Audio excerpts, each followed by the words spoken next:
તો મિડલ ઈસ્ટના યુદ્ધની આગ હવે ભારતને પણ દઝાડી રહી છે. ન માત્ર ગુજરાતમાં, સમગ્ર દેશમાં એલપીજીનું સંકટ તોળાઈ રહ્યું છે. ત્યારે આ મુશ્કેલ સમયમાં આપણો વારો છે સમજદારી બતાવવાનો. તમે પણ TV9 ગુજરાતીના અભિયાનમાં જોડાઓ અને સમજદારી બતાવી દેશની સેવા આ રીતે પણ કરી શકો છો.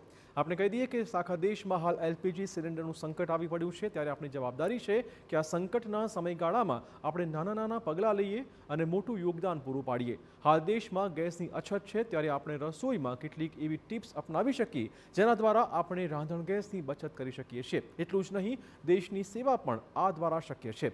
એક વાત સમજી લઈએ કે હાલ દેશમાં ઇલેક્ટ્રિસિટીનું કોઈ સંકટ નથી, ત્યારે આપણે રસોઈ બનાવવાના વિકલ્પો વિશે પણ વિચાર કરી શકીએ છીએ. જો બધા લોકો એક સાથે મળી પ્રયત્ન કરશે તો જરૂરથી આ સંકટમાંથી ઉગારી શકાશે.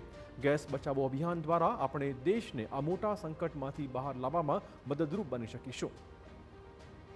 ગેસ સંકટમાંથી પસાર થતા દેશને મદદરૂપ બની ફરજ નિભાવીએ. રાંધણ ગેસનો ઉપયોગ જરૂર પ્રમાણે જ કરીએ. રાંધણ ગેસ બિલકુલ વેડફાય નહીં તેનું વિશેષ ધ્યાન રાખવું આપણી ફરજ છે.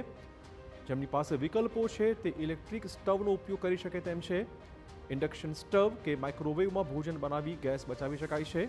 ઝડપથી બની જાય તેવી વાનગીઓને પ્રાધાન્ય આપવું જરૂરી છે. જરૂર ન હોય ત્યાં સુધી સિલિન્ડરનું બુકિંગ ન કરાવો. એટલે પેનિકમાં ન આવો અને કોઈ પણ પ્રકારની અફવા ન ફેલાવો.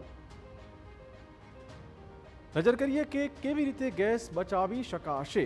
રસોઈ બનાવવા માટે શક્ય હોય ત્યાં સુધી પ્રેશર કુકરનો ઉપયોગ કરો. પ્રેશર કુકરના ઉપયોગથી સમય અને ગેસ બંનેની ખાસી બચત થતી હોય છે. દાળ, ભાત કે શાક બનાવવા પ્રેશર કુકરનો ઉપયોગ શ્રેષ્ઠ વિકલ્પ હોઈ શકે છે. ભોજન બનાવતા પહેલા દાળ, ચોખા જેવી સામગ્રીને પલાળીને મૂકી રાખો. પલળેલું અનાજ ઝડપથી બફાઈ જશે, ગેસ ઓછો વપરાશે.